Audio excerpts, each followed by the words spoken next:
நியாயாதிபதியின் புத்தகத்திலிருந்து வரலாற்று பாடங்களை நாம் கற்று வந்தோம். முதலாவது பாடம் இஸ்ரவேலர்கள் நன்றியுள்ள ஆராதனையாளர்களாக விளங்க வேண்டும் என்பதே. இஸ்ரவேலுக்கு சொல்லுவதைத்தான் உலகத்துக்கு சொல்லுகிறார், புறஜாதிகளுக்கு சொல்லுகிறார். புறஜாதிகள் மத்தியிலிருந்து தான் தேவன் தமக்கென்று ஒரு மணவாட்டி திருச்சபையை ஸ்தாபித்து எழுப்பினார். So it applies to all, for all times, from one end to the other. Second, இரண்டாவது பாடத்தை கற்றோம். பார்வோனின் அடிமைத்தனத்திலிருந்து விடுதலையாக்குவதே தேவனுடைய நோக்கம்.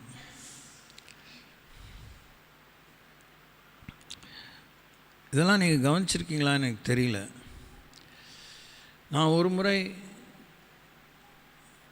ஒரு விஷயத்தை சொல்ல ஆயத்தத்தோடு தான் வருகிறேன். அவசியமான அளவுக்கு எனக்கு புரிந்து தெரிந்த அந்த ஃபர்ஸ்ட் ரவுண்ட் அந்த ஆயத்தத்தோடு தான் வருகிறேன். பேசும் பொழுதுமே எனக்கே புரிதல் உண்டாகிறது, தெளிவு உண்டாகிறது. நான் தியானித்ததும் தியானிக்காததும் தேவன் எனக்கு உணர்த்தி நான் இதை பகிர்ந்து வந்திருக்கிறேன். ஆனால் நீங்கள் என்ன கவனித்தீர்களா என்று கேட்டேன் என்றால், நீங்கள் கவனித்தீர்களோ இல்லையோ, நான் கவனித்து கொண்டே இருக்கிறேன். லாஸ்ட் வீக்கே தான் நம்ம சொல்லியிருக்கணும். லாஸ்ட் வீக்கே அந்த கடந்த வாரத்திலே அந்த குறிப்புக்கான முழு விவரத்தை சொல்லியிருக்கணும். அப்போ எனக்கு தோணலையே, அப்போ என் நினைவுக்கு வரலையே, அப்போ என்னுடைய புரிதல் கூர்மையாக இல்லையே அப்படின்னு யோசிக்க தான் தோணுது. இது எப்படி நான் நியாயப்படுத்திக்கவும் இஷ்டப்படலை, ஆனால் இது இல்லைன்னு மறுக்க என்னால் முடியல. ஃபார் எக்ஸாம்பிள், நம்முடைய பள்ளி பருவத்தில், இணைய காலத்தில் இல்லை, இன் தோஸ் டேஸ் குவார்ட்டர்லி, அதுக்கு முன்னாடி weekly test, then quarterly, ஆஃபர்லி and annual. அப்போது அந்த வீக்லி டெஸ்ட்டுக்கு அந்த வீக்குக்குள்ளே நடத்தின பாடத்தில் தான் வழக்கமாக கேள்வி கேட்பாங்க. அதான் நியாயம். குவார்ட்டர்லியில் ஒரு 3 மாதம் நடத்தின பாடங்களிலேருந்து கேள்வி வருங்கிறது நம்முடைய எதிர்பார்ப்பு, நியாயம். ஹாஃப் இயர்லி என்பது 6 months நடத்தின பாடத்துலேருந்து கேள்வி வருங்கிறது நம்முடைய எதிர்பார்ப்பு. ஆனுவல் அந்த காலத்தில் probably from the beginning of the school year, அந்த இப்போ 6ஆம் கிளாஸ் படிக்கிறோன்னா 6ஆம் கிளாஸ் மொதல் கிளாஸ்லேருந்து கடைசி கிளாஸ் வரைக்கும் ஒரு 100 கிளாஸ்னால் 100 கிளாஸ் 100 வகுப்புகளிலும் நடத்திய பாடங்களிலிருந்து முழு ஆண்டு தேர்வில் கேள்வி வரலாம். பயங்கரமான நியாயம். அது ஒன்றும் நியாயக்கேடு அவங்க செய்யலை. இப்போ அவங்க நம்முடைய பாடத்திட்டத்திலிருந்து வெளியே கேட்டால் தான் நம்ம அதிர்ச்சி அடையலாம். Probably we can go and question, என்னங்க எப்படி பண்ணிட்டீங்கன்னு. மற்றபடி அதெல்லாம் அந்த வீக்லி டெஸ்ட்டோட முடிஞ்சிருச்சு, குவார்ட்டர்லியோட முடிஞ்சிருச்சு, ஆஃப் இயர்லியோட முடிஞ்சிருச்சு. இப்போ லாஸ்ட்டாக கவர் பண்ண இந்த 3 months போர்ஷன் தான் நீங்கள் கேட்கணுன்னு நம்ம கேட்பது தவறு. அதுக்கு சரியான உரிமை இல்லை. இப்போ இப்படி சிஸ்டம் செமஸ்டர்ஸும் அப்படி தான். ஆனால் இன்றைக்கி இருக்கிற எஜுகேஷனில் இருக்கிற சலுகை ரொம்பவே ஆச்சரியமாக தான் இருக்குது. மேபி கடவுளே இந்த செமஸ்டர் சிஸ்டத்தை சஜஸ்ட் பண்ணாரோ மறைமுகமாகவோ பகிரங்கமாகவோங்கிற என்னுடைய அபிப்பிராயம். இப்போ இருக்க சிஸ்டத்தில் என்னென்னா, whether it is semester, whether it's quarterly, ஆஃபர்லி, annual, 3 quarters, இல்லைனாலும் அரியர்ஸ்ன்னு ஒன்று புதுசாக வந்திருக்கு. அப்போல்லாம் ஒரு பாடத்தில் ஃபெயில் ஆகிட்டோன்னா எல்லாத்தையும் சேர்த்து ஆனுவல் எழுதணும். We can escape any chances. இப்போ அப்படி கிடையாது. 6 semester ஒரு கோர்ஸ் இருந்தால் ஃபஸ்ட் செமஸ்டரில் கிளியர் பண்ணாதது லாஸ்ட் செமஸ்டரில் கூட கிளியர் பண்ணலாம். Even after education you can clear. அது ஒரு பெரிய விஷயம். அதை கொஞ்சம் நாளைக்கு முன்னாடி, ஐ டோன்ட் நோ எக்ஸாக்ட் டைம், அதை நான் அறிந்தேன். காலேஜ் கோர்ஸே முடிஞ்சிருக்கும், டிகிரி கோர்ஸே முடிச்சிருப்போம். ஆனாலும் அரியர்ஸை பின்னாடி கிளியர் பண்ணலாம். அரியர்ஸ் கிளியர் பண்ணால் தான் கோர்ஸ் கம்ப்ளீட்டட்ங்கிற சர்டிஃபிகேட் தருவாங்க. அப்போ தான் we will be recognized as we have finished our undergraduation or post graduation, which is a big time help. இதை நான் கடவுளுடைய ஸ்தானத்திலேருந்து சொல்கிறதுக்கு எனக்கு முடியாது. சொல்கிற மாதிரி நான் இல்லை. பிகாஸ் நான் கடவுள் இல்லை. தேவன் ஒரு முறை என்ன கோடி முறை தருணத்தை தரலாம். அது என்னுடைய அதிகாரத்தில் கிடையாது, என்னுடைய தீர்மானத்தில் கிடையாது. நான் சொல்ல வந்த விஷயம் இதுதான். பார்வோனின் அடிமைத்தனத்திலிருந்து விடுதலையாவதே தேவனுடைய நோக்கம். விடுதலை நோக்கி தான் நம்ம பயணிக்கணும். From Genesis to Revelation, a whole span of history. So ஒரு பயணம் ஆரம்பிக்கும்போது திசை மாறி போயிட்டேன். இங்கேருந்து தஞ்சாவூர் போகிறேன்னு நினச்சிக்கிட்டு நான் வாட்க இந்த பக்கம் மதுரை பக்கம் மணப்பாறை பக்கம் போயிட்டேன்னு சொல்கிறது என்னப்பா நீ திசையே மாறி போயிட்டியப்பா. ஆனால் பரவாயில்லப்பா, நீ போய் மணப்பாறையில் செட்டில் ஆகுன்னு ஆர்டர் சொல்ல போகிறதில்ல. தூங்காமல் கேட்குறீங்கன்னு நினைக்கிறேன். எப்படியோ Manapparai to Tanjore Trichy to Tanjore 65 kilometres. Manapparai to Tanjore கண்டிப்பாக இன்னொரு 30-40 கிலோமீட்டர்ஸ் எக்ஸ்ட்ரா, 105 கிலோமீட்டர்ஸ். அதுவுமே ஒரு ப்ராப்பர் ரூட்டில் வந்தால். நான் மூக்கை இப்படி தொட வேண்டிய போக நாம் மூக்கை நான் சுற்றி தான் தொடுவேன்னா அது நம்ம தலையெழுத்து. It's not God's problem. ஆனால் தேவன் என்ன சொல்கிறாரு, அந்த அரியர்ஸ்லாம் சொன்னேன் பார்த்தீங்களா, அதெல்லாம் ஓகே. நீ தூங்கி தான் மணப்பாறைக்கு வந்த, முழிச்சிட்டு தான் வந்த, பேக்கு மாதிரி வந்த, ஏமாற்றி தான் வந்த, யாரோ கடத்திட்டாங்க, இதெல்லாம் ஓகே. ஆனால் நீ தஞ்சாவூருக்கு தான் போகணும். சாரி, ட்ரிச்சி டு டாஞ்சூர் 1 ஹவரில் முடிச்சிருக்கலாம். நீ அங்கேருந்து இங்கே போனால் probably it's going to take 1 more hour extra, 2 hours. சுற்றிலாம் போகிறேன்னா it may take 3 hours. Whether it is taking 3 hours, 30 hours, 30 days, I care a foot. You are not to stay in Trichy, you are going to go to Tanjore. திருச்சியில் இருப்பது என் சித்தம் அல்ல, அது உனக்கு அடிமைத்தனத்தின் வீடு. நீ தஞ்சாவூர் தான் போகணும். தஞ்சாவூருக்கு, திருச்சியிலேருந்து தஞ்சாவூருக்கு இந்த ஒரு வழி தான் நீதி, நியாயமான வழி, சரியான வழி, குழப்பமில்லாத வழி. இப்போ புரியுதா உங்களுக்கு? யாத்ராமம் புரியுதா? புரியணும். யாத்ராமம் புரியணும். யாத்ராமத்தில் நடந்த விஷயம் அப்படி இப்படி ஆச்சானும் எண்ணாமம் உங்களுக்கு புரியணும். எண்ணாமத்துக்கு அப்புறம் கொஞ்சம் இன்னுமே பாக்கி பாமத்தின் மூலமாக கம்ப்ளீட்டாக இஸ்ரேலுடைய பயணம் உங்களுக்கு புரியணும். அதையே 40 வருஷம், why it took 40 years? அந்த கதையெல்லாம் நான் யோசிக்காமல், விடுதலை ஆகலை அவ்வளோதான். நீ விடுதலை ஆகணும். அடிமைத்தனத்திலிருந்து நீ விடுதலை ஆகணும். நீ இருக்கக்கூடாத இடத்துலேருந்து இருக்க வேண்டிய இடத்துக்கு போய் ஆகணும். மாற்று கருத்துக்கு இடமில்லை. No choice. இல்லை நீ அடிமைத்தனத்திலே இருந்து மாண்டு போ. அதற்கு நான் உத்தரவாதி அல்ல என்பது தேவனுடைய தெளிவான ஆளுமை கொடுத்த தீர்மானம். இது ஒரு தனிப்பட்ட நபரை பொறுத்ததாக இருந்தாலும், ஒரு குடும்பத்தை பொறுத்ததாக இருந்தாலும், ஒரு சமுதாயத்தை பொறுத்ததாக இருந்தாலும் இதுதான் உண்மை. ஸோ ஏன் நியாயாதிபதியின் புத்தகம், ஏன் நியாயாதிபதியின் புத்தகத்தில் நமக்கு என்ன அந்த காலகட்டம் வரைக்கும் நமக்கு வரலாறு தரும் பாடம்?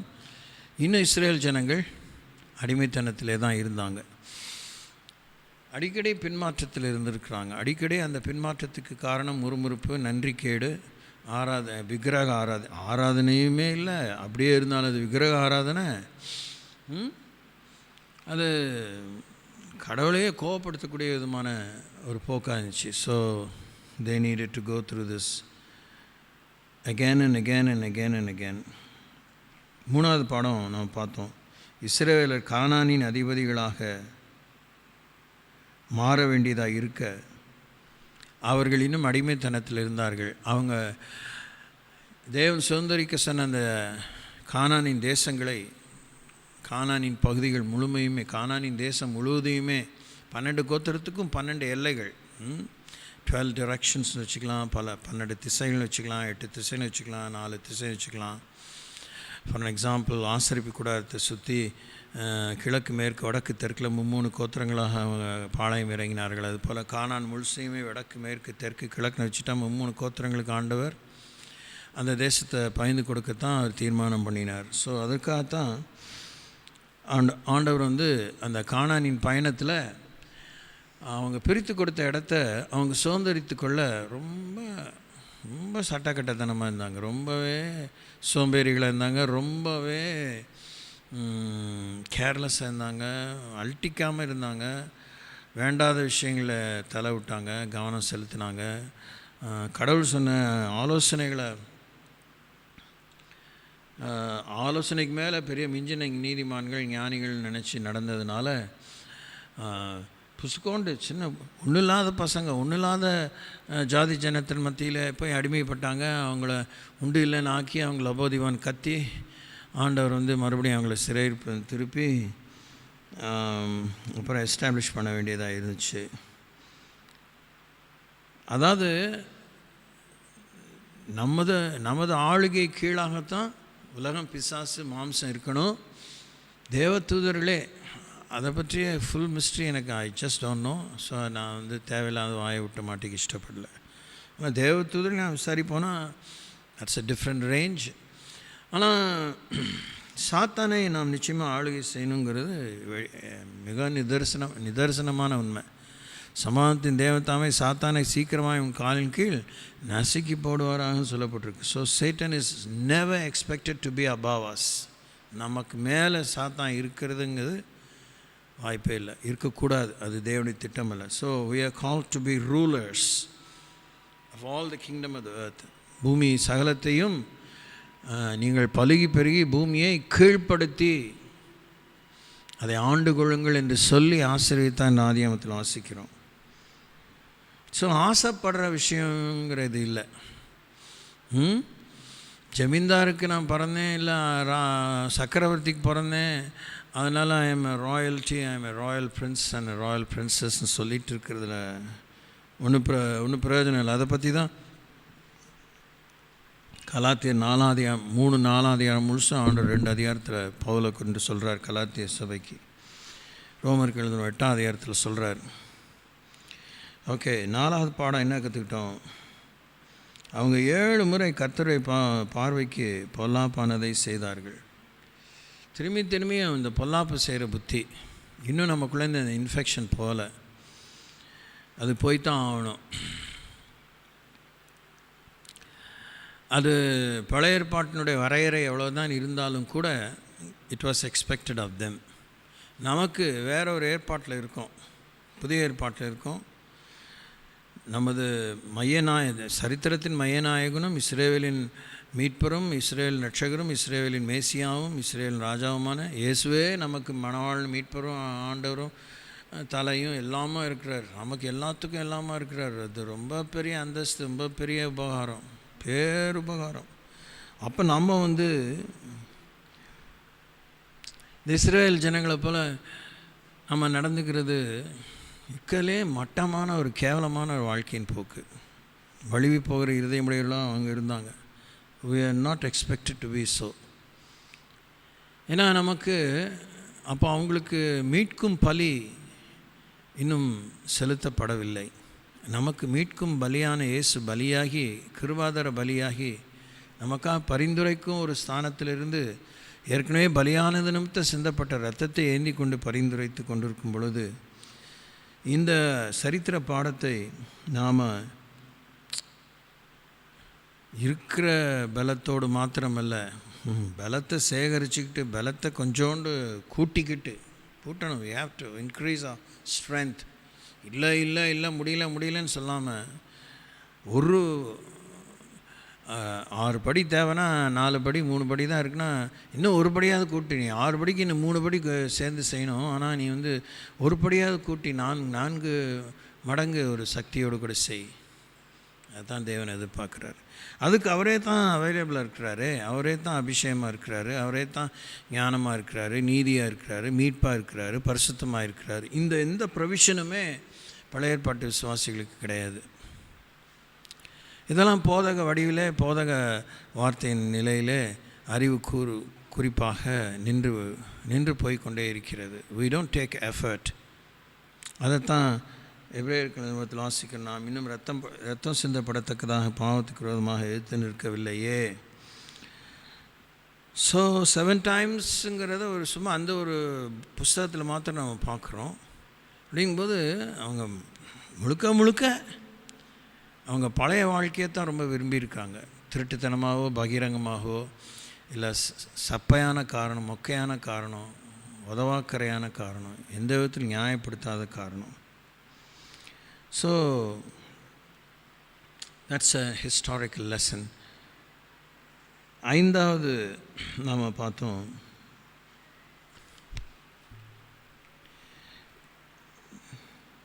அவங்க தேவனோடு காண்பித்த அசட்டைத்தனத்தின் ஆழம். தேவனோடு காண்பித்த அசட்டைத்தனத்தின் ஆழம். அதுக்கு நான் உங்களுக்கு 1 2 3 4 5 6 7 வசனம் 8 வசனம் உங்களுக்கு கொடுத்துருக்குறேன். ஓகே, ஃபைனலாக நம்ம அந்த கடைசி வசனத்தை வாசிட்டு அடுத்த 6வது பாடத்துக்கு செல்வோம். The book of Judges chapter 13 verse 1. 13ஆம் அதிகாரம் 1ஆம் வசனம். இஸ்ரவேல் புத்திரர் மறுபடியும் கர்த்தரின் பார்வைக்கு பொல்லாப்பானதை செய்தபடியால் கர்த்தர் அவர்களை 40 வருஷமளவும் பெலிஸ்தரின் கையில் ஒப்பு கொடுத்தார்.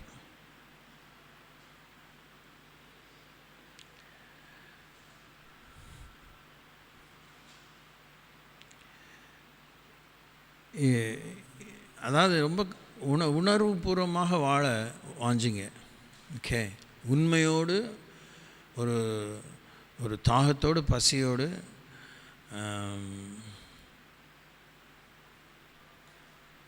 ஆண்டவரை பின்பற்ற யோசிங்க. இதெல்லாம் வெறும் போதனையினால் வரக்கூடிய ஒரு விடுதலை, ஒரு முன்னேற்றம், மாற்றமாக இருக்கிறதுக்கு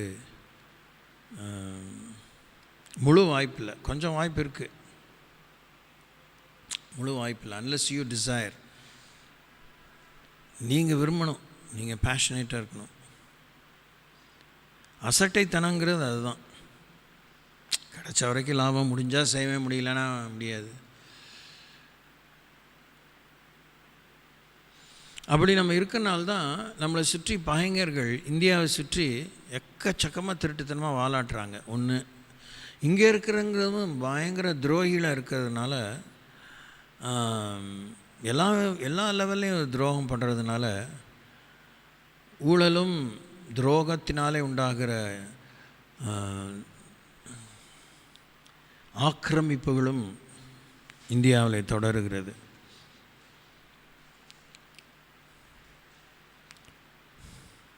அந்த வார்த்தை நீங்கள் கவனிக்கிறீங்கன்னு நினைக்கிறேன். Because we are careless, because we do not respect what God has done for us, we allow the enemy to encroach our life, take our land, take our position, take our privilege. விசுவாசிக்கிறனால் நடக்கும் அடையாளங்கள் அவனை இப்படின்னு குறைந்தபட்சம் ஒரு 4 massive science கொடுக்குறார். அவர்களை நாமத்தினாலே பிசாசுகளை துரத்துவார்கள், என் நாமத்தினாலே வியாதி சமையல் கையில் வைப்பார்கள், சோமார்கள், என் நாமத்தினாலே நவமான பாஷைகளை பேசுவார்கள், என் நாமத்தினாலே சாவுக்கு ஏதுவான ஒன்றை குடித்தாலும் அது அவர்களை சேதப்படுத்த மாட்டாது. இது எந்த கடவுளும் எந்த ஒரு பக்தனுக்கும் கல் தோன்றா காலத்திலேருந்து நம்ம பேசிகிட்டு இருக்கிற இந்த வேலை வரைக்கும் யாருமே கொடுத்ததாக ஒரு சரித்திரம் இல்லை, ஒரு சின்ன ரெஃபரன்ஸ் கூட கிடையாது. சகட்டுமேனிக்கு எல்லாருக்கும் தவம் இருந்தாங்க, ஒத்த காலம் என்ன, அத்தனை நாள் ஒரு பக்கமாக படுத்துனா, இது மாதிரிலாம் சில தவம்லாம் ஒரு வரம் பெற்றாங்கங்கிற கதையெல்லாம் மித்தாலஜியில் படிச்சிருக்கோம். But it was not given to everyone who believes on one particular deity. சரி, அந்த சப்ஜெக்ட் நமக்கு இப்போ அவசியம் இல்லை. அசட்டைத்தனங்கிறது அதுதான். நமக்கு கொடுக்கப்பட்ட தாளந்தை நாம் புதைத்து வைக்கிறோம், மதிக்கிறது இல்லை. நீங்கள் தான் யோசிக்கணும். இன்னொருத்தர் சொன்னால் பிடிக்காதுங்கிறதெல்லாம் காலங்காலமாக நான் உங்களுக்கு சொல்கிறேன். ஆனானப்பட்ட கடவுளே பேசுனது இஸ்ரேலுக்கு பிடிக்கல. ஆஃப்டர் ஆல் ஊழியக்காரன் நான் உங்களுக்கு சொன்னால் உங்களுக்கு பிடிக்குமா? நீங்கள் 9 மாதம் சுமந்து பெற்ற பிள்ளைகள் நீங்கள் சொல்கிறது அவங்களுக்கு பிடிக்குதா? உனக்கு ஒன்றும் தெரியாதுமா சும்மாரு, உனக்கு ஒன்றும் தெரியாதுப்பா சும்மாரு. இதுதான் நம்ம நிறைய கேட்டிருப்போம் வாழ்க்கையில். ஸோ இதெல்லாம் இல்லாமல் வழக்கம் போல் இந்த இந்துக்களை போல் நடைய இந்த கொளுத்துற வெயிலில் அவங்களுக்கே முடியலைங்கிறனால தான் எல்லாம் வெயில் தாழ்ந்து நடக்குதுங்க. இதெல்லாம் அந்த பொசுக்கிற வெயிலில் அது வாழ்க்கை பிசாசுங்க மாதிரி நடக்குங்க.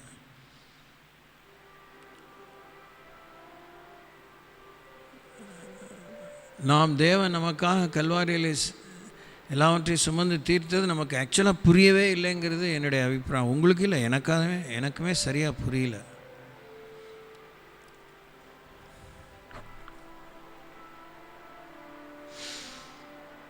அதாவது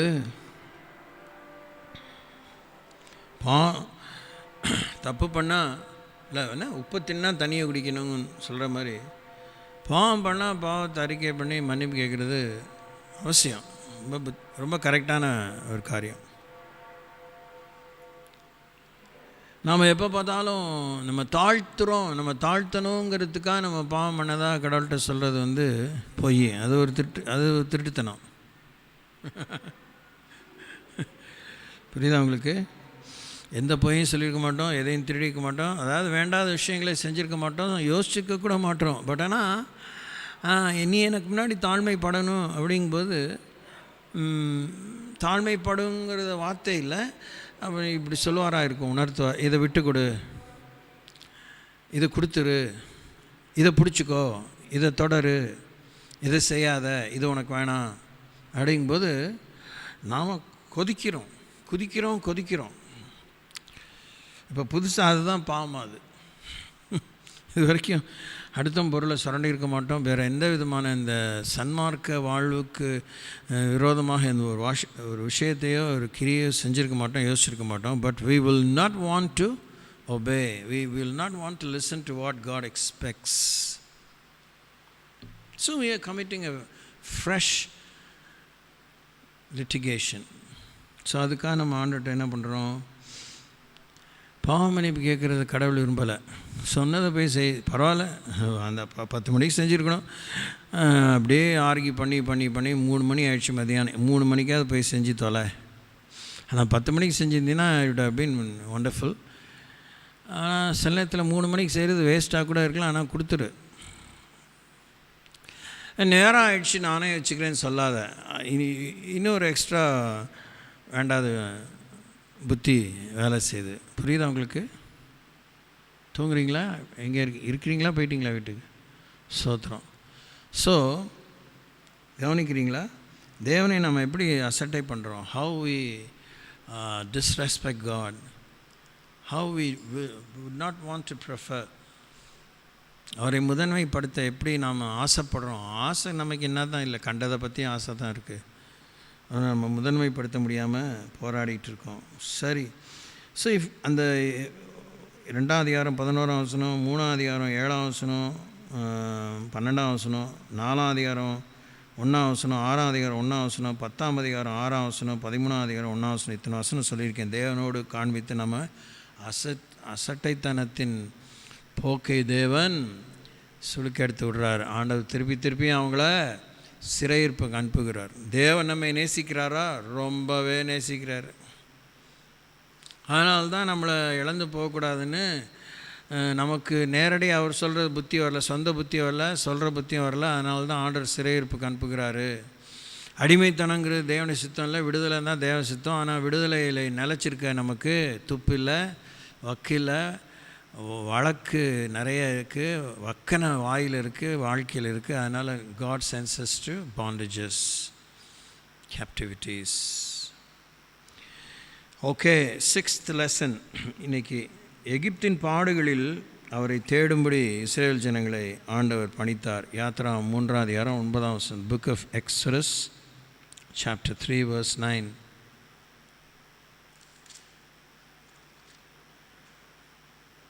இப்பொழுதும் இஸ்ரேல் புத்திரரின் கூக்குரல் என் சந்நிதியில் வந்து எட்டினது.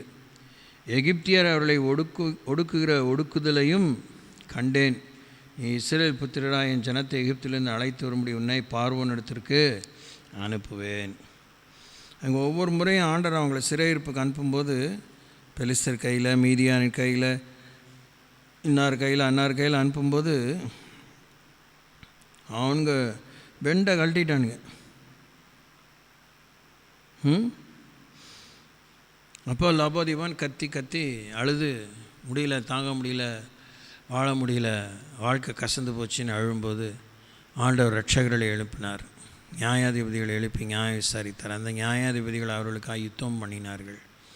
ஆனால் மேட்டர் என்னன்னா, நமக்கு வரலாறு சொல்லிக் கொடுக்குற பாடம், அவங்க பாடுகளில் ஆண்டவரை தேடினாங்க இஸ்ரேல் ஜனங்கள். டு பிகின் வித், ஆரம்பத்திலேயே எகிப்திலேருந்து வந்த அடிமைத்தனத்திலிருந்தே அவங்க அந்த 40 years ஆண்டவர் செய்த அற்புதங்களை சந்தேகித்துக்கொண்டே இருந்தாங்க. திருப்தி அடையவே இல்லை. மோசே வைத்தறிச்சலை கொட்டிக்கிட்டே இருந்தாங்க.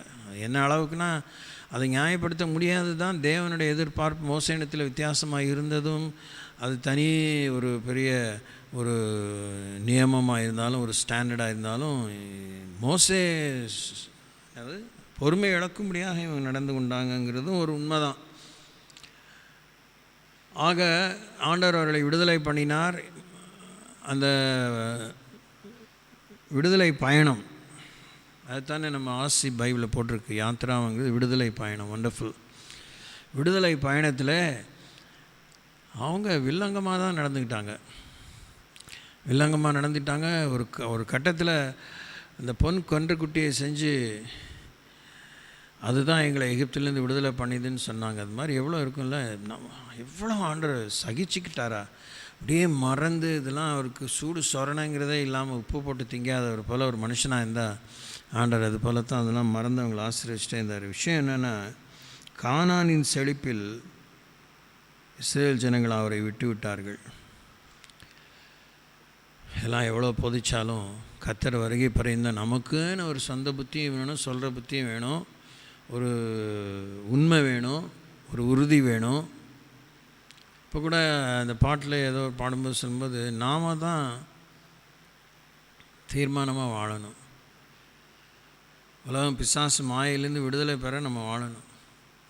இப்போ இங்கே எல்லாமே இந்த மாதிரி ஒரு நேரத்தில் வேத ஆராய்ச்சி நேரமோ, ஜப நேரமோ, இல்லை அது ஒரு ஆராதனை நேரமோ, ஒரு உபவாச நேரமோ, அந்த நேரத்தில் we are different people.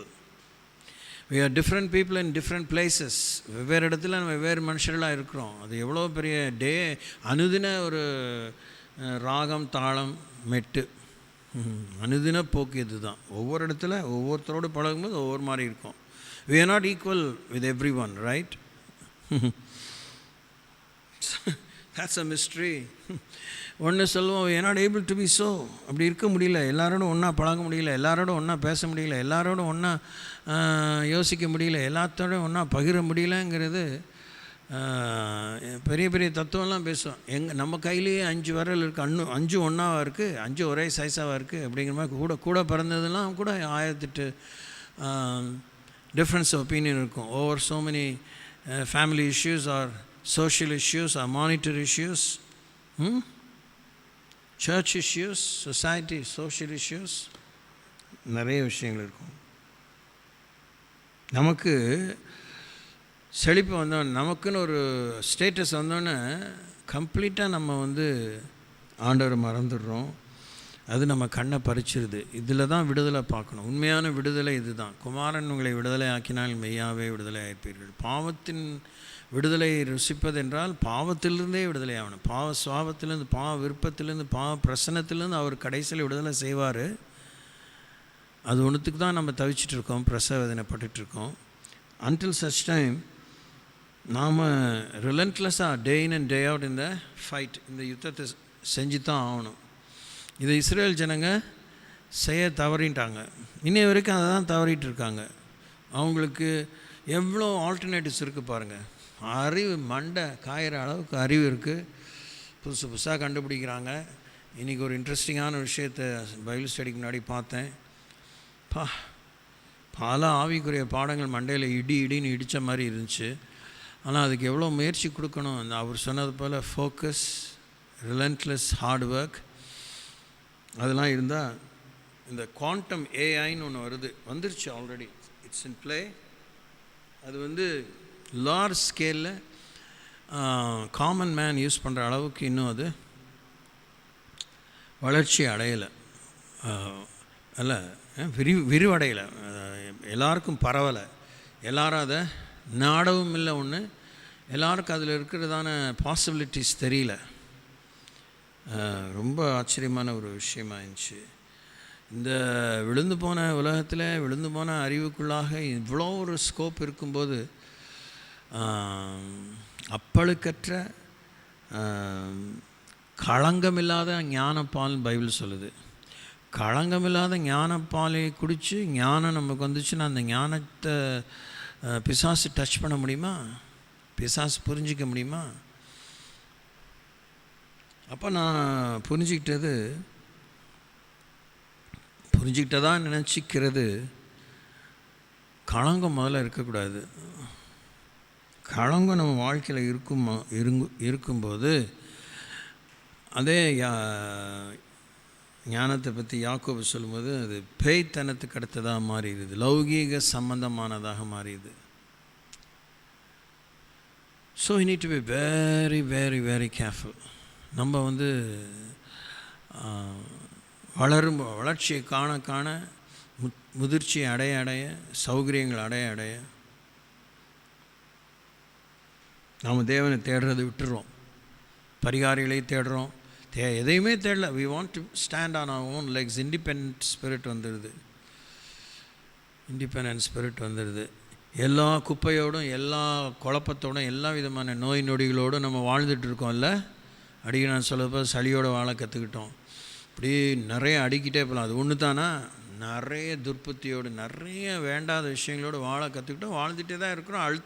அழுத்தமாக எல்லா காரியத்தையும் செய்கிறோம், போகிறோம், வரோம், பிஸ்னஸ் பண்ணுறோம், உறவு கொள்கிறோம், சாப்பிட்றோம், எந்திரிக்கிறோம், முயற்சிக்கிறோம், வேலைக்கு போகிறோம், வரோம், கடவுளை தேடுறதா சொல்கிறோம், தேடவும் செய்கிறோம், பாடுறோம், எல்லாம் செய்கிறோம். ஆனால் இன்னும் அன்ரிசால்வ்டு இஷ்யூஸ், சுகமாகாத நோய் நொடிகள், இன்னுமே கம்ப்ளீட்டாக ஃப்ளஷ் ஆகாத bacterias, viruses, it's all there in our heart and our soul and spirit and body. பார்த்துக்கோங்க. அதனால் கடவுளை விட்டுட்டோம், மருந்துகளை நம்பிட்டோம். That will take care of you. Paracetamol will take care of my headache. Antibiotics will take care of my infection. Therapeutic medicines will take care of my vitamin imbalances. அப்படின்னு எல்லாமே we have explanations for everything. எல்லாத்துக்கும் ஒரு விவரம் சொல்லிடுவோம், எல்லாத்துக்கும் ஒரு வியாக்கியானம் பண்ணிடுவோம். அப்படி இருக்கும்போது கடவுள் சொன்ன வார்த்தை எப்படி நமக்கு முதன்மையாக தெரிய வரும்? எப்போ நாம் அதை மதிக்க போகிறோம்? அவர் சொல்கிறாரு, நான் சொல்கிறது தான் உனக்கு வாழ்வழிக்கும் வார்த்தை. மனுஷன் அப்பத்தினாலே மாத்திரமல்ல, என் வாயிலிருந்து வரும் ஒவ்வொரு வார்த்தையினாலும் பிழைப்பான். நான் உங்கள் கண்ணுக்கு முன்னாடியே, நீ கொடுக்குற வசனம் இல்லை, நான் சம்பாதிக்கிற சம்பாத்தியத்தினால, நான் கண்டுபிடிச்ச அக்ரிகல்ச்சரல் ப்ராடக்ட்ஸ் மூலமாக, என்னது இப்போ வாசிக்கிறேன், என்னது நேச்சுரல் ப்ராடக்ட்ஸ் மூலமாக, ஆர்கானிக் ப்ராடக்ட்ஸ் மூலமாக நான் வாழ்ந்து காமிக்கிறேன். என்னுடைய ஜீவித காலத்தை கூட்டி காமிக்கிறேன், என் தெம்பை கூட்டி காமிக்கிறேன். எனக்கு கடவுள் பலன் தேவையில்லை, வார்த்தையின் பலன் தேவையில்லை, எனக்கு ஆவியானுடைய பலன் தேவையில்லை, இயேசுவின் இரத்தத்தின் வல்லமை எனக்கு தேவையில்லை. வாழ பழகிட்டோம். By and large, by and by, here a little, there a லிட்டில்னு வாழ பழகிட்டோம். வெளியில் தம்பட்டம் அடிக்க தான் முடியல, சில பேர் தம்பட்டம் அடிச்சுக்கிறோம். எங்கேயாவது பிச்சுக்கிட்ட பிற்பாடு தான் எங்கேயோ மிஸ்டேக் ஆகிடுச்சு, நான் என்னுடைய ஈட்டிங் ஹேபிட்டை கரெக்ட் பண்ணிட்டேன்னா அது கரெக்டாக இருப்பதார், என்னுடைய ஸ்டடி ஹேபிட்ஸை கரெக்ட் பண்ணேன்னா அதை நான் கரெக்ட் பண்ணிடும்போது, என்னுடைய ரிசர்ச்சை கொஞ்சம் மாற்றி அமைட்டேன்னா நான் கண்டுபிடிச்சிடுறேன். இது மாதிரி தான் இருக்கணும். இந்த ஆனஸ்டி நமக்குள்ளே இருக்கணும். யாருக்கும் மெப்பிக்கிறதுக்கு நம்ம ஒன்றும் வாழ வேண்டாம். இன்றைக்கி வாழ எனக்கு உதவி செய்யுங்க, இன்றைக்கி நான் உண்மையாக இருக்க உதவி செய்யுங்க, இன்றைக்கி நான் ஒழுக்கமாக இருக்க உதவி செய்யுங்க, இன்றைக்கி நான் அன்பாக இருக்க உதவி செய்யுங்க, இன்றைக்கி நான் பொறுமையாக இருக்க உதவி செய்யுங்க, இன்றைக்கி நான் நம்பிக்கையாக இருக்க உதவி செய்யுங்க, இன்றைக்கி நான் புலம்பாமல் நன்றி சொல்ல. எவ்வளோ அடிப்படையான விஷயத்தை எத்தனை கோடி முறை யார் மூலமாக கேட்குறோம். ஆனால் நடைமுறையில் அதை 10% செய்கிறோமா? எந்திரிச்சோடனே ஆண்டவர் நன்றி சொல்கிறோமா? சொல்லணும்னு தெரியுது. எந்திரிச்சோடனே தேவனை துதிக்கிறோமா? துதிக்கணும்னு தெரியுது. செய்கிறோமா? அவர்கிட்ட பேசுகிறோமா?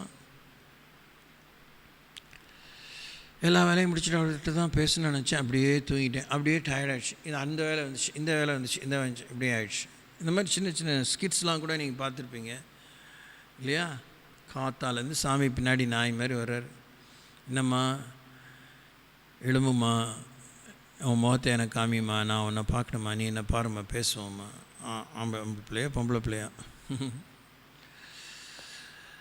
அப்படியே அந்த நாளினுடைய அநேக வேலையினுடைய பழுவினால் அடித்தவன வேகமாக மெஷின் மாதிரி கொஞ்சம் இளம்புறோம், அதை பண்ணுறோம், இதை பண்ணுறோம், அதை பண்ணுறோம், டக்கு டக்கு டக்கு get ready 8 o'clock bus, 8 o'clock அது இதோ. அதில் ஆண்டவர் 8 o'clock போகிறது எனக்கு ஒரு ஆண்டவரேன்னு சொல்லு, ஹாய்ன்னு சொல்லு, வேறு ஒன்றும் சொல்ல வேண்டாம். You don't have to pick a conversation, just say hi. ஆட்க போயிடுது. ஆஃபீஸில் டயர்டாகும்போது ஆண்டவர் இப்போயாவது என்னை கூப்பிடுவியா? I am here to help you, I am here to have a fellowship with you. உடனே பியூனை கூப்பிட்டு, ஹலோ ஒரு காஃபி வாங்கிட்டு வா. அதை குடித்தோன்னா காஃபி தான் நம்ம ரிலீவ் பண்ணிச்சு, நமக்கு மனசில் ஒரு திருப்தி, பிரம்ம. புரியுதா அவங்களுக்கு சொல்கிறது? மற்றதெல்லாம் வேதாசனத்தில் என்ன நமக்கு புரியணும் எதிர்பார்க்குறோம், அதில் என்ன மந்திரமாக தந்திரமாக இருக்குது? இல்லை, நீ எகிப்தின் பாடுகளில் உன் பாடில் தான் என்னை தேடணும்னு யோசிக்கிற. எல்லாம் ஊற்றி போனவனே, எல்லாம் கெட்டு போனவனே, எல்லாமே சுழிச்சு போனவனே, எல்லாமே தோற்று போனவனே, உன்னுடைய அறிவெல்லாம் ஒரு தேக்கம் அடைஞ்சவன தான் ஐயோ முயன்னு கத்துற. அப்பையும் டெக்னீஷியன்ஸை கூப்பிட்றீங்க, கம்ப்யூட்டர் ஹேங் ஆகிடுச்சு, உடனே அவனை தான் கூப்பிட்றோம். என்ன கடவுளாக இறங்கி வந்து செய்வார் அப்படின்லாம் சொல்கிறோம். டெக்னீஷியன் வந்து மேடம் ஒன்றுமே பண்ண முடியல அப்படின்னவனா தான், ஓ காட் இயேசுவே எப்படியாவது இன்றைக்கி இந்த ப்ராஜெக்ட் முடிக்கலைன்னா என் கதை கந்தல் அப்படின்னோடனே சாமி பார்த்து எப்படியோ உதவித்தான் செய்கிறாரு, செஞ்சுருக்காரு. ஆனால் விஷயம் என்னென்னா, செஞ்சு முடித்தோடனே எல்லாம் அந்த நேரத்தில் அந்த ஒரு ஃப்ளிக் ஆஃப் அ மூமெண்ட், ஒரு ஆலோசனை வந்துச்சு பாருங்கள், அப்படி ஆயிடுச்சுன்னு உடனே டேபிளை அப்டேட் ஆகிடும். எதுக்காக நியாயாதிபதிகள்? இந்த நிலைவரமற்ற புத்தி, நிலைவரமற்ற ஆவி நம்ம விட்டு நீங்கணும், தேவனையே சார்ந்து கொள்ளணும். கொஞ்சம் நீங்கள் தான் யோசிக்கணும். நான் சொன்னால் அது கரெக்டாக வராதுங்கிறத நான் ஏற்கனவே ஓயாமல் காலங்காலமாக சொல்லிகிட்டே இருக்கிறேன். உங்களுக்கே அது தெரியணும். தேவனே என்னால் சார்ந்திருக்க முடியுமா அப்படின்னு எல்லாருக்கும் ஒரு கேள்வி இருக்குது. வெளியில் சொல்லிக்கிட்டாலும் சொல்லி காட்டினாலும் இதெல்லாம் கேட்டு பழகினவைங்க, புளிச்சு போனவைங்க. கடவுளாக வரப்போகிறாரு, அவராக செய்ய போகிறாரு அப்படின்னு நம்ம ரொம்ப விஷயத்தை தைரியமாக நல்ல துணிகரமாகவே சொல்கிறோம். என்ன சொல்லுவோம்? இது ஒன்றும் ஆன்மீக விஷயம் கிடையாது.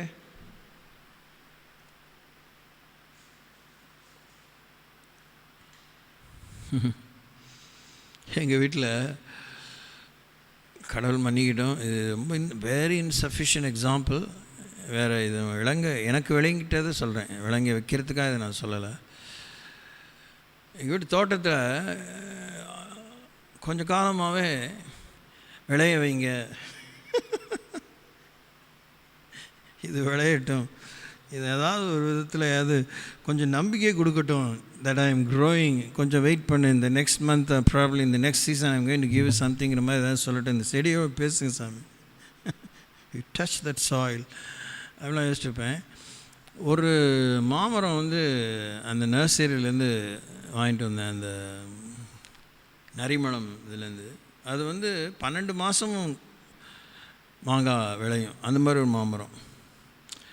இப்படி சொல்லிகிட்டே இருக்கும்போது பார்த்திங்கன்னா அது இருக்குது,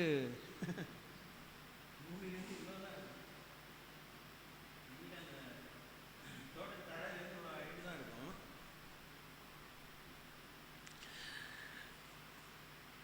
இத்தனை குட்டி மாங்காய் வந்திருக்கு. அம்மா இதை பார்த்துட்டே இருந்தேன், இது மாங்காவா, இது இலை மூடின ஒரு மந்திரமா, வாட் இஸ் திஸ் அப்படின்னு எனக்கு பயம். இன்னொன்று சச் அ டெண்டர் பிளான்ட், இதை போய் நான் போய் பிசாஸ் மாதிரி கையை தொட்டு உதிர்ந்துட போயிருதுன்ட்டு அப்புறம் போய் தொட்டு பார்த்தா ரியலாகவே இது மாங்காய். ஓ மாய், பரவாயில்லையே, அவன் சொன்ன மாதிரியே அது வந்து இத்தனோண்டா இருந்துச்சா. அது வளர விட்டேன், ஒன்றுமே செய்யாமல் நல்லா தண்ணி விட்டு. அது எப்படி இந்த அளவுக்கு ஒரு 3 இன்ச்சு அளவுக்கு வளர்ந்துருக்கு. 3 இன்ச்சு அளவுக்கு ஒரே ஒரு மாங்காய். அப்புறம் இன்றைக்கியாக நேற்றுக்கு பார்த்தேன், அந்த மாங்காய் உருவான அதே கிளை மூளையில் இங்கே ஒன்று குட்டியாக அங்கே ஒன்று குட்டியாக குண்டுமணி மாதிரி துணுண்ட அளவு. அந்த கிளைக்கு ஏத்தாப்பில் கிளையில் அங்கே 2 குண்டுமணி மாதிரி இருக்குது. சோத்திரம், இந்த முழு தோட்டத்திலேயே மானத்தை காப்பாற்றினது இதுதான். ப்ரைஸ் தி லார்ட். ஸோ இது வந்து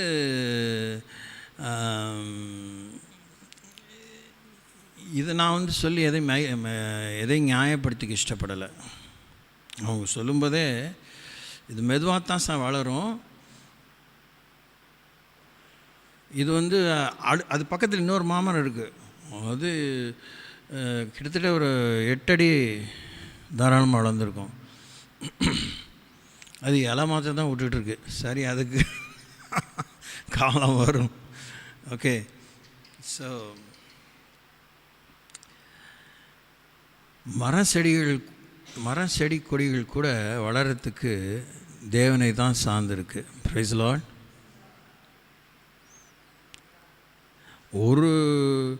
ஒரு ரகமான மாமரம் ஒரு 3 வருஷத்துக்கு அப்புறம் தான் காய்க்கும்னா, அது 3 வருஷத்துக்கு அப்புறம் தான் காய்க்கும். இது 12 மாதம் காய்க்கணுன்னா வச்சு 3 மாதம் ஆச்சு. உள்ளே வேர் விட்டு வந்தோடனே இப்போ தான் நான் வளருகிறேன், நான் கனி கொடுக்க ஆரம்பித்திருக்கிறேன்,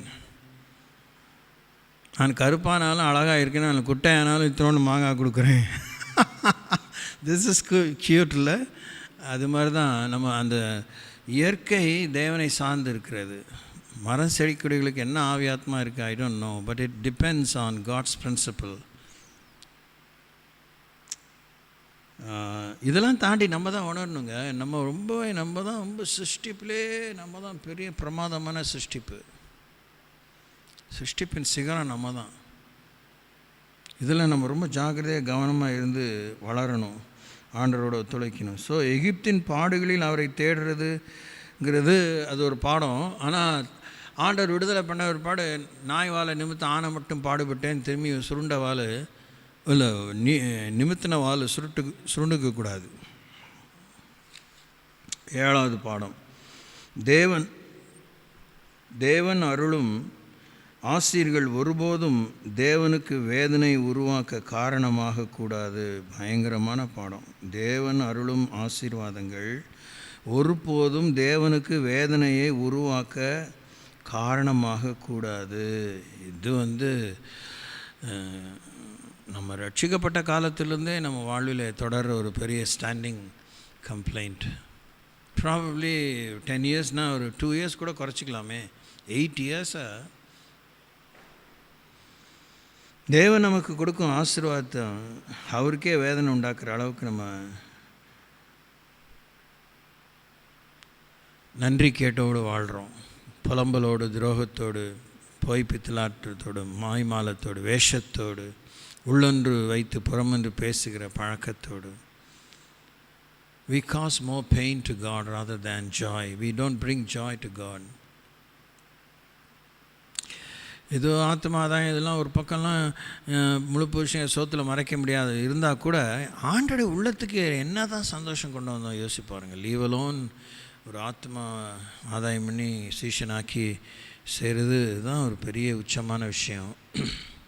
ஆனால் அதை தவிர அதுக்கு இணையாக வேறு எந்த விதத்தில் தான் நம்ம கர்த்தரை ஏதாவது ஒரு விதத்தில் சந்தோஷப்படுத்தி இருக்கிறோமா அப்படிங்கிற நீங்களும் நானும் யோசித்தா நல்லது. டெய்லி இல்லாட்டினாலும் வாரத்தில் ஒரு முறை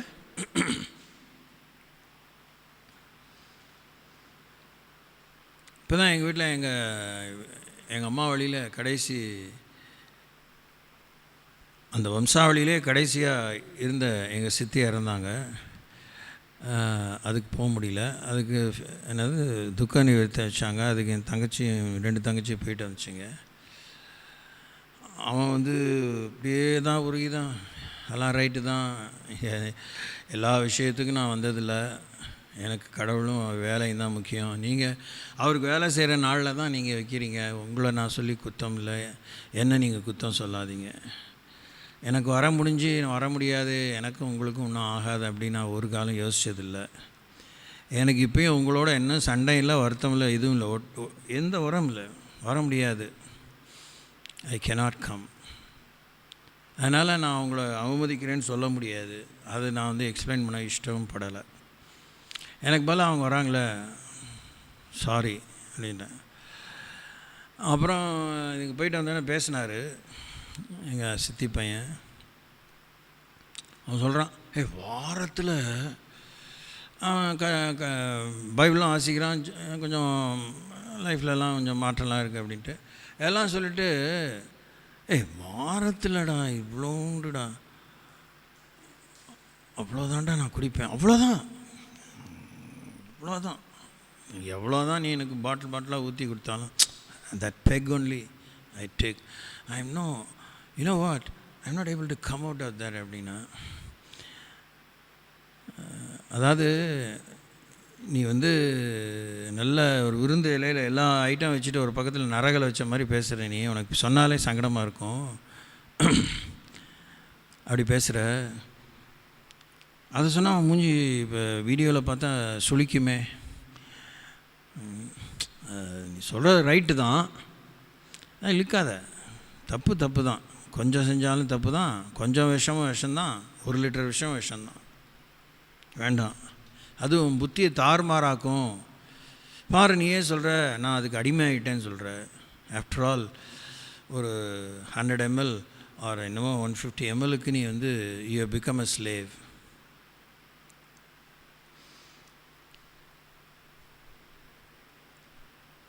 அன்புக்குரியவர்களே, இப்படி தான் நம்முடைய வாழ்க்கை இருக்குது.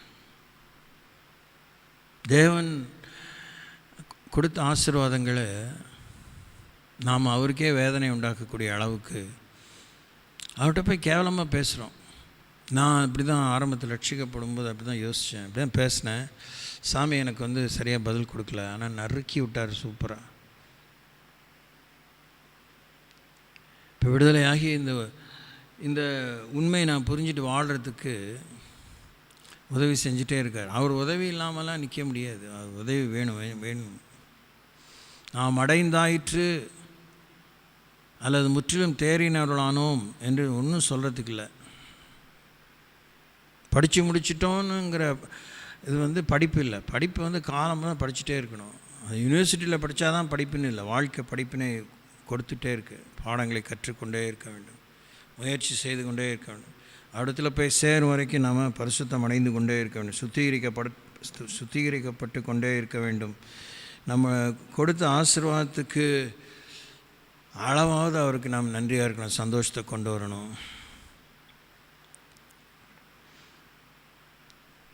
அதை தான் உபாகமம் 8ஆம் அதிகாரத்தில் ஆண்டவர் சுலுக்கெடுத்து விடுறார். போய் வீட்டில் வாசிங்க உபாகமம் 8ஆம் அதிகாரத்தை. ஓகே, இன்னும் ஒரு குறிப்பு நாம் பின்னாடி பார்ப்போம், டைம் ஆயிடுச்சு. செபிப்போம்.